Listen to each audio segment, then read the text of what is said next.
Welcome back po sa Authentic Kapampangan Taste. Ngayon, tuturuan ko po kayo kung paano gumawa ng lechon belly. Let's start! 2 kilo belly, yung buo. Spring onion. Cooking string. Sibuyas. Garlic. Lemongrass. Black pepper powder.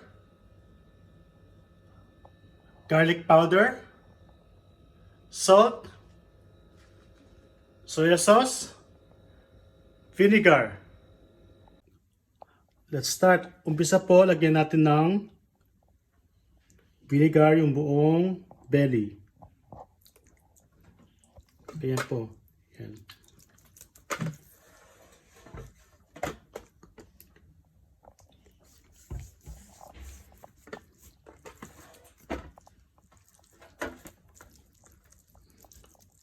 Next, iodized salt.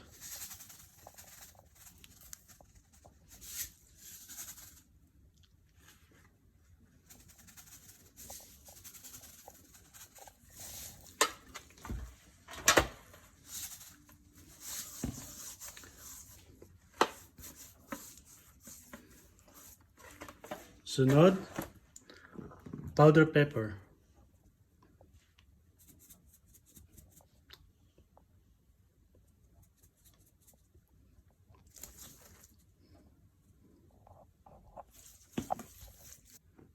Next, garlic powder.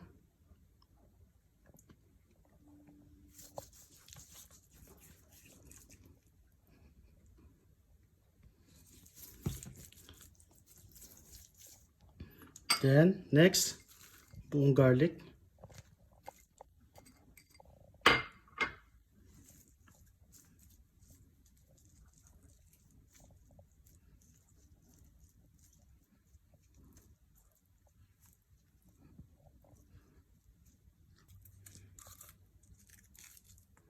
Onion.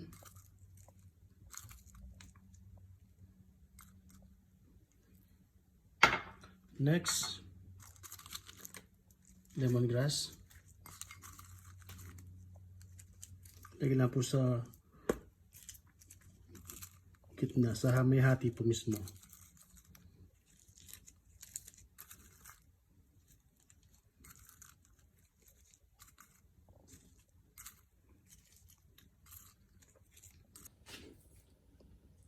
Ngayon, simulan po natin i-rolyo.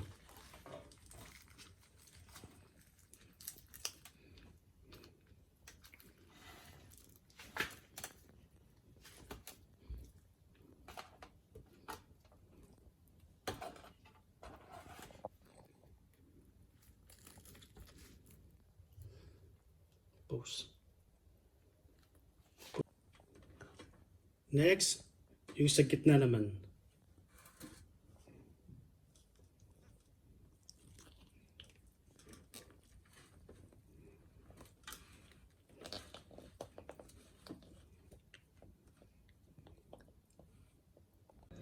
Ngayon, tapos na po ang pagtali natin sa belly.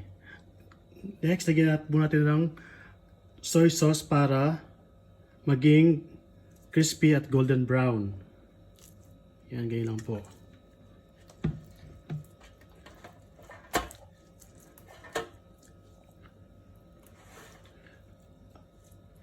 Okay, ready na po ito para isalang. Ayan, ready na ang ating oven.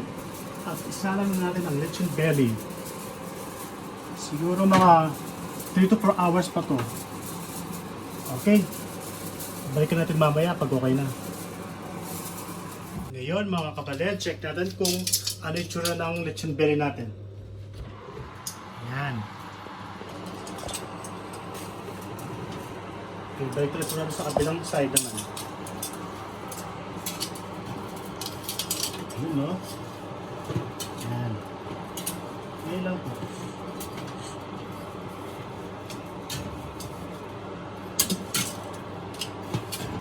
Ngayon, let's check kung ito yung lechon belly natin. Ayan.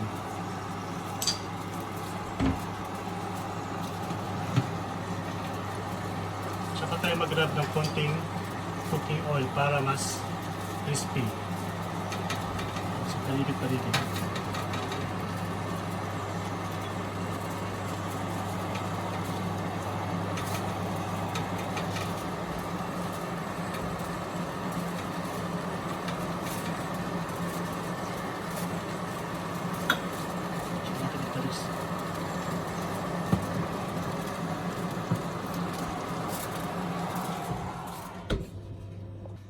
Okay, let's check. After 4 hours, ito na itsura ng ating lechon belly.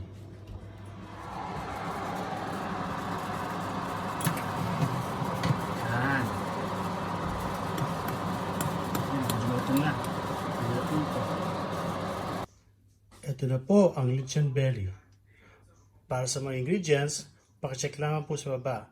At siyempre, don't forget to subscribe, like, and share my channel, Authentic Kapampangan Taste.